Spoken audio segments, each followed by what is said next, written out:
அனைவருக்கும் வணக்கம். பிரெஞ்சு மொழியில ஆதி முதல் அந்தம் வரையில் இருக்கிற அத்தனை சொற்களுக்கும் ஆண்பால் பெண்பால் இருக்கிறது என்று உங்களுக்கு தெரியும். நாங்கள் ஒரு இடத்துக்கு செல்ல போகிறோம் என்ற பொழுது நாங்கள் செல்லும் இடம் பெண்பால் இடமாக இருந்தால் அதை எப்படி நாங்கள் பயன்படுத்த வேண்டும் என்று பார்ப்போம். எடுத்துக்காட்டுக்கு பெண்பால் சொல்லாக இருந்தால் அது லா என்ற ஆர்டிகிளை எடுத்துக்கொண்டுதான் அந்த சொல்லு வரும். லா போஸ்ட், போஸ்ட் ஆஃபீஸ்.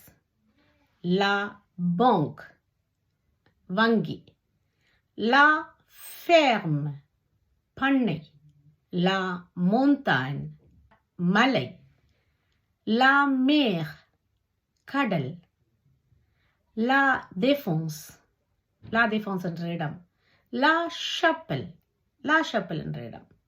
இப்படியாக லா என்ற சொல்லோடு இணைந்து வரும் ஒரு இடத்துக்கு நாங்கள் செல்வோமேயானால் எப்படி அதை நாங்கள் கூற வேண்டும்?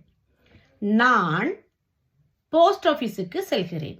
Je vais à la poste. நான் வங்கிக்கு செல்கிறேன். Je vais à la banque. நான் பண்ணைக்கு செல்கிறேன்.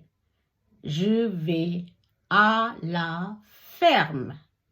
நான் மலைக்கு செல்கிறேன். Je vais à la montagne.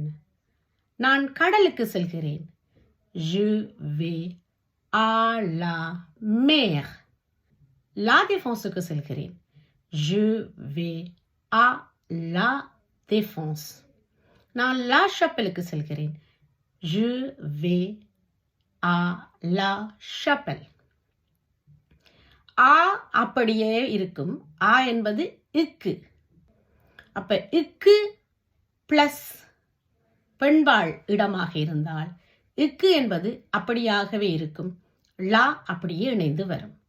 ஆண்பால் சொல்லாக இருந்தால் எப்படி இருக்கும் என்று பார்ப்போமா? பொறுத்திருங்கள் அடுத்த வகுப்புக்கு. வணக்கம்.